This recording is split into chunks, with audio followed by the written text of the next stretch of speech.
Going to start this morning with the Mirror. Sometimes you feel like you should be doing the front pages because there's good stories on them. Irish priest accused of selling meths. Is that a thing? Meths. Didn't know that. No. So he sold more than one meth. Anyway, Pogba, yours for £150 million sterling. Reds playing hardball with Real over their disillusioned ace Paul. Is it hardball to ask for 150 million? I mean, is it? Like, it's Paul Pogba and you're Real Madrid, so whatever Man United tax there is, there's a Real Madrid tax. Exactly. So, I mean, Real Madrid can get that back pretty quickly. It's interesting that we're actually speaking about this in the same terms that we would be speaking about the Aaron Wan-Bissaka trade. Is Crystal Palace to Manchester United just like Manchester United to Real Madrid now? It's obviously not, but the pecking order there is a bit more pronounced than it used to be, even 2 or 3 seasons ago. Here's the thing, Man United might screw this up. Apparently the Real offer, according to this story in the Mirror, is 135 million sterling, and they're looking for 150 million sterling. There's a possibility that Man United get nothing here and the Pogba's still playing because they argue so badly over this 15 million.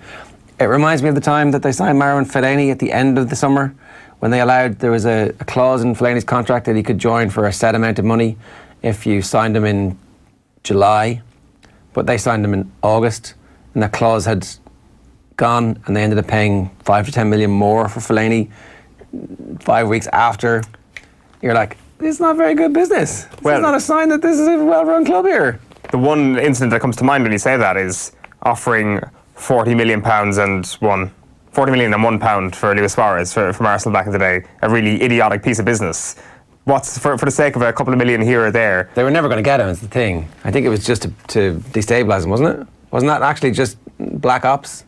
It was to tip it over the buyout clause. Yeah, but the whole point about it was they knew he was never going to sign for them, right? Yeah. So it was to destabilise him to get him out of Liverpool, so that you alert the rest of the world to the fact that this is. Did he leave that season? Or was there not an element of it that Liverpool were like, screw you, what are you doing, giving us such a cheeky offer, like 40 million and £1? But if it's a proper buyout clause, then it's automatic that Suarez will be able to talk to somebody. So I don't think it was a proper buyout clause. We need to go back and actually do a deep dive on that. There were, I'm not sure if that is oral history. Yeah, like the thing is, you're right. They had that amount of money there in front of them. It's not going to make a whole pile of difference. Like they could have paid 35 million for Daniel James. That's to get him for 15 million. Like that's the difference there. Here, there, Manchester United have made far more stupid mistakes. It's a year salary for Alexis Sanchez. The difference really. James, I never thought I'd play against United. Now I'm going to be playing for them. Very, very happy Instagram post from Daniel James yesterday. So he's going to fit right into that dressing room. Break my record? I hope not, but he sure can. Troy. So Robbie Keane was doing press yesterday, and he's talking about Troy Parrott and how we can't pigeonhole Troy Parrott into being the new me, he said. The back page of the Irish Daily Star is €160 million. That's how much Real must pay for Pogba. Inset there is a photo of Daniel James signing for Manchester United as well. Jim's acts in America. Jim McGuinness's American dream is over after just 3 months. Sacked yesterday as manager of Charlotte Independence. Parrott his own man, says Keane, as Ger mentioned there. And McIlroy, my game is in great shape. Also here, Froome Tour knockout after 60-kilometre crash. I think I mean 60 kilometre per hour crash in really, like I've tried to find any video footage of this online, but it sounded like a horrific incident with Froome at the Dauphiné yesterday, where he's on his bike, takes his hands away to blow his nose essentially, and while doing so his leg slips, goes straight into a wall. Amongst the injuries is a broken femur, I think, was airlifted to intensive care immediately. He's obviously going to miss the Tour de France. It's a guy fighting for his career now, you'd imagine, or fighting to actually try and get, what is it, he's going for a 6th Tour de France, he's won 5, isn't he? I don't know, or is that overstating things? I can't remember, but either way, that's him out of this year's Tour de France, but it sounded absolutely horrendous. Yeah. Did it give you a little fear ahead of the weekend when you're on a bike around lots of other people who are on bikes and you're going 60 kilometres an hour? It's going to happen eventually. There's no cyclist, you know, we're cyclists now, doesn't have a horror story of falling. I haven't got one yet, and it's going to happen eventually. Right, that's cheery news for us this morning ahead of our triathlon at the weekend. Freak crash, Froome at Tour de France with multiple serious injuries is the back page headline on The Guardian this morning. And Warner's World Cup liftoff. Opener continues road to redemption by hitting first international century since ball tampering ban to lead Australia to 4-run victory over Pakistan. And then Andy Murray is feeling good but not quite ready to return to the singles. And they also have Warren Gatland's story. He says he's never going to coach England. That ship has sailed. The Irish Examiner sports section goes with locked and loaded. McIlroy primed for assault on Pebble Beach, which will inevitably end in T12 finish after round one. Fade back after a disappointing Friday, just about make the cut. Charge on Saturday, in contention, 8 shots off the leader. And Rory McIlroy finishes with a decent fourth round where he's about 6 shots off the leader. And going into the Open back home, the hype train will begin again. What Rog did next, Simon Lewis on why O'Gara said yes to La Rochelle. Out of red, finance available for top coach as Munster balance books.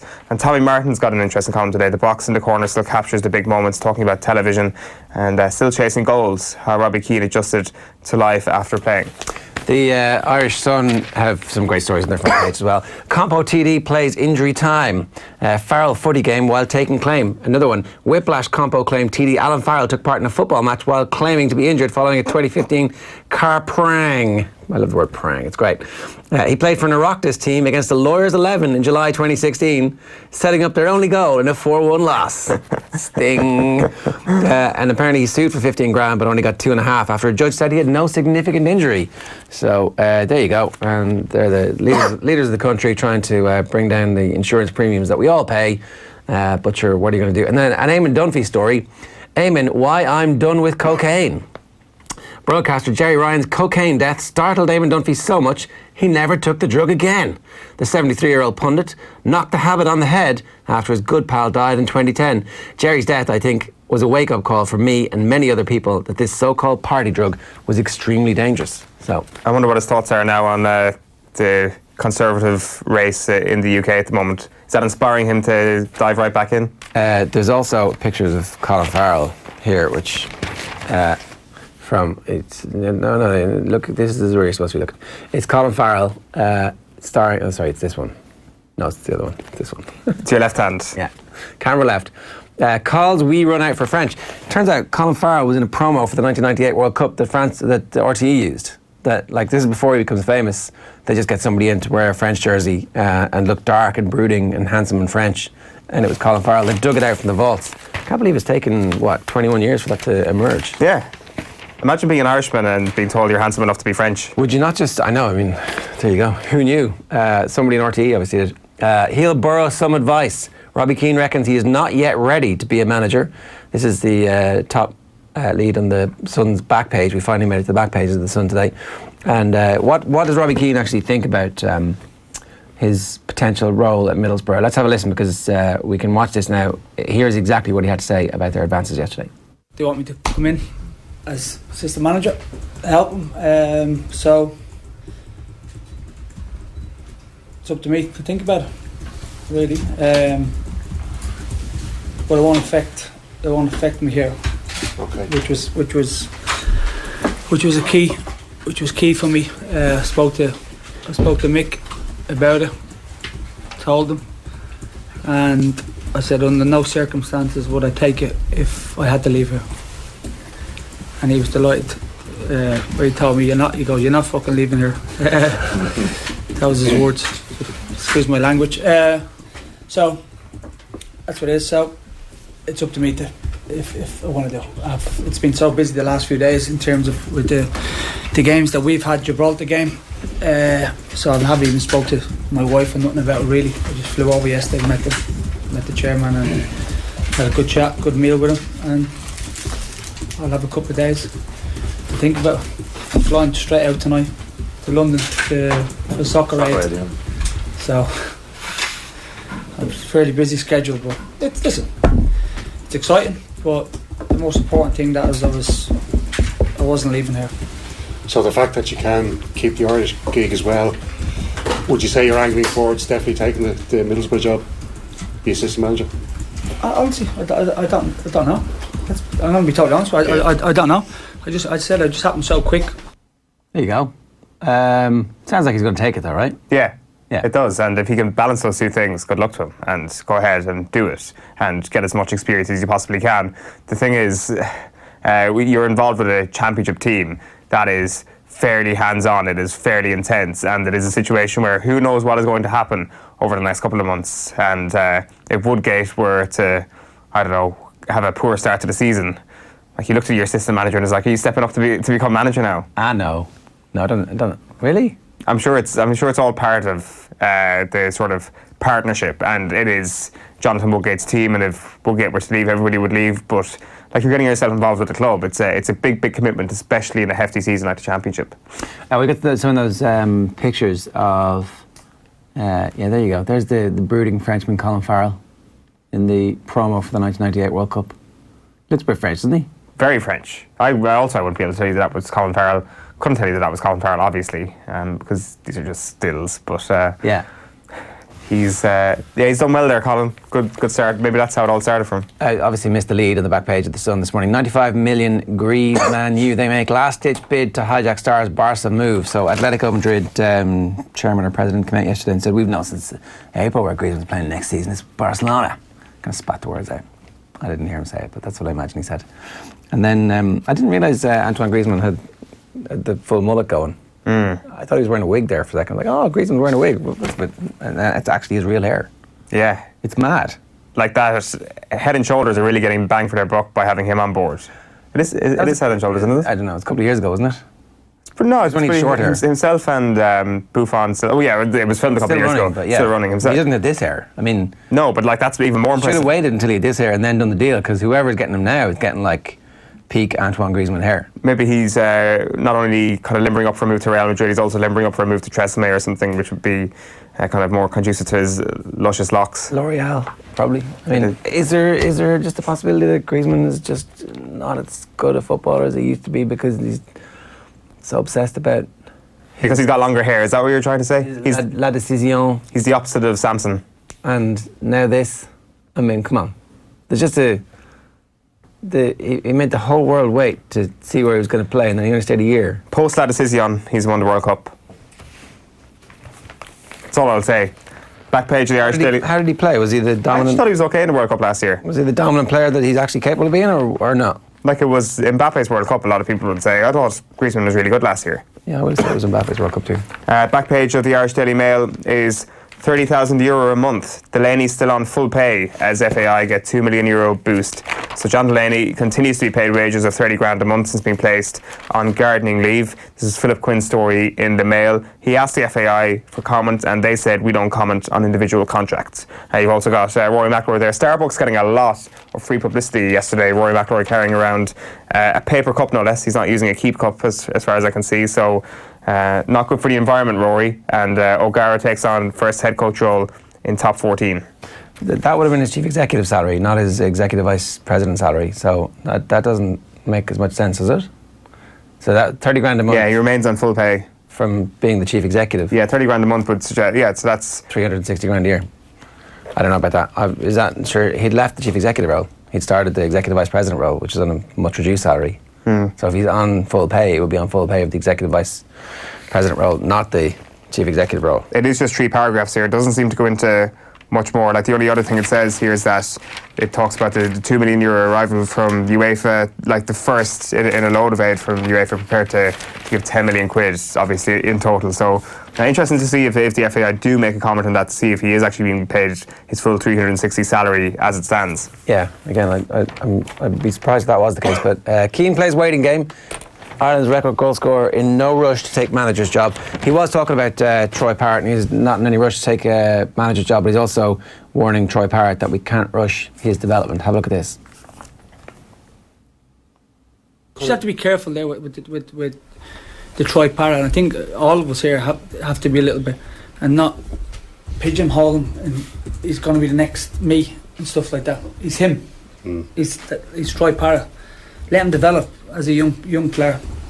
Has he got ability? Absolutely. I speak to Pochettino all the time. He loves him. Jesus, the assistant manager, loves him. He definitely has potential. But then he's 17. Just turned 17. I know I got thrown in at 17, but he's still young. But he's definitely got a lot of potential. People at Tottenham love him. He's a lovely lad. But when he gets the opportunity to go, if he goes to 21s, then come to us, he certainly has a chance. It's up to him. Yeah. It's up to him. He's got everything, but it's up to him. So how do you get from there to there, the next level? We saw 3 lads from Liverpool let go last week, and it can so easily end fairly quickly. So do you think he? I don't know. He definitely has the mentality. Yeah, he has the mentality. When we took the job over, I met him Tottenham training ground. I had an hour, had lunch with him, and I just wanted to have a chat with him, just to see where he was. So he definitely has the right temperament to be a top player. And as I said, the manager speaks very, very highly of him. So he's got a chance. So when the opportunity comes from him, it's up to him to take it. That all makes a lot of sense. We should all calm down the hype about Troy Parrott. Get him in the team, come on. Get him in the team. What if he is the new you, Robbie? What if he is? I mean, at least give us a chance. But yeah, we have got very excited about Troy Parrott, and maybe we've just kind of got our vision's been blurred a little bit by all the other kind of dual nationality sagas we've had, and that is the rush to cap players. There is no rush on Troy Parrott, so perhaps we don't need to kind of go in two-footed on that. It's interesting also some of the other quotes he was saying, that I'm getting the sense that Troy Parrott, his next move is going to be very, very important to him, and that goes without saying for any 17-year-old football. But he says he's been training well. He's been brought into the squad for a lot of training. It's a very thin squad at Spurs. They like having him around.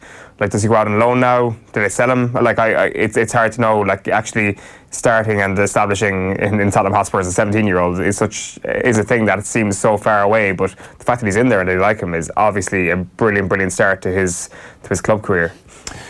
And then finally for me, it's the Irish Independent. Parrott can go right to the top, says Keane. We've just been talking about this. Ireland assistant says first team games hold key to rising Spurs stars development. They have a story there at the bottom. Lukaku hinted exit as Inter waiting wings, but the updated version is Mayo hit out at down throw-in time. Let's say which version this is. Anyway, so the Mayo County Board have hit out at the timing of their qualifier with Down on Saturday week, insisting the 7 p.m. throw-in is unfair and their supporters have faced considerable travel time to attend and return from the fixture. So it's 7 o'clock on Saturday week. We don't see why the game couldn't have been on earlier in the day. In fact, we sent an email to the CCCC on Monday afternoon requesting a 3 p.m. throw-in, or as early as possible, so we were surprised when we got confirmation it was down for 7 p.m. And then the other thing that's interesting in the back there, Ulster's ticket price cut brings supporters back. Ulster's decision to cut ticket prices for this year's football championship appears to have yielded rich dividends, with attendances showing a dramatic increase in last season. So when you take out the replays, the total turnout has increased by almost 21%. Apparently Munster hurling also up in terms of numbers, an increase of more than 10,000 on last year. In Leinster, hurling has dropped by 11,000 for the first 4 rounds, and the 9 football games so far have been watched by an average of 8,811 people. In Leinster football, so kind of what you'd expect for a good League of Ireland game. Yeah, basically. It's good to see Ulster kind of on the way back in terms of attendances, because the attendances aren't predictive. It's not this is a great Ulster Championship and it's being matched by the crowds. It's usually, say the Munster Hurling Championship this year has got an upturn in attendances from last year because last year was so good. So obviously the ticket prices are one of the main reasons why the Ulster Championship has got such strong attendances this year. It looks like it's going to be a sellout for the Ulster finals. I think the main thing about Ulster is that loads of teams felt they had a chance. Yeah. I think whatever about the ticket prices, because they were only reduced for the first round and the quarterfinals, so we'll see if the semi-finals, the finals, going to be a sellout. But Donegal thought they had a chance, Tyrone thought they had a chance, Monaghan thought they had a chance, Cavan all of a sudden thought they had a chance, and Armagh believed that they were good for a change. So suddenly you have 5 counties and their supporters believing that something might happen for them this year. Maybe Fermanagh even thought they had a chance. So the most important thing is that you have a championship where there is no standout Dublin who are going to monopolise success and result in one-sided games. It's the knock-on impact here. Also, cheaper prices leads to more people coming through the doors, so that would be a good lesson for everybody to learn. The back page of the Racing Post, beach party, late night entertainment guaranteed at US Open stars come out to play. And that is the US Open preview, getting underway at around 3 o'clock on television anyway this afternoon. All right, the Irish news for you to round this out is Tyrone geared up for another backdoor run. 2018 experience will benefit Red Hands, insists McGeary, and USGA hope for smooth show at Pebble Beach. There's a great story, and it was in the Examiner today about Rory McIlroy at. So he's handed the Raptors jersey. Obviously, the Toronto Raptors are in the playoffs, and they were doing really well. Were they already 3-1 up by the time he won on Sunday? Yeah.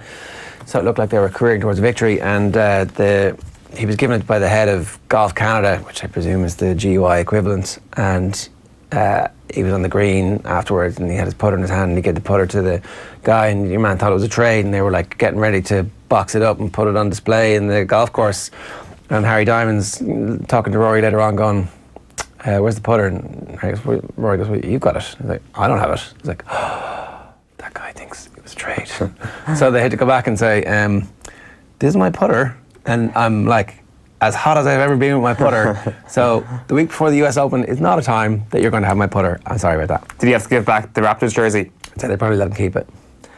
Are we now going to see Drake and Rory McIlroy buddy up after he's put on his Raptors jersey? That's the collaboration I want to know. A good combo. What Drake at a golf tournament is not exactly something I'd expect to see. What apparel company is Drake tied to? Nike, I presume. Is it? Yeah. I don't know. I don't know either. I'm not sure if he is tied to an apparel company. I mean, you know, we could work in marketing for Nike here. We really could. Hey, look, look at this. That's good. I know Kanye is obviously Nike after the queue outside Brown Thomas last week, but I'm not quite sure about Drake. When did he move from Adidas? Oh, is it Adidas? Sorry, I'm Adidas. My apologies. Whoa! My ignorance Your towards Kanye knowledge. Oh wow! Ignorance towards sporting brands. Humiliation for you, considering how often you taught me about my lack of any knowledge about this. I'm only talking to you about it, to be honest. You do. It's a subtle chiding. Look at me. I don't care about apparel or what brands, to be quite honest with you. But we're just about to launch into a very successful partnership with Nike there, and I've kind of jettisoned it. Yeah. Adidas will rescue us. Right, we're heading for some winter sun and some top-class golf, and we want you to come along with us. This is going to be one of the trips of a lifetime. We're heading off to Abu Dhabi to play the Yas Links, which is one of the top 50 courses in the world, and the National, which is where Shane Lowry won this year in Abu Dhabi in the HSBC. So amazing golf courses, some winter sunshine. We're going to be down there in November from the 17th to the 23rd. It's 5 nights in a 4-star hotel.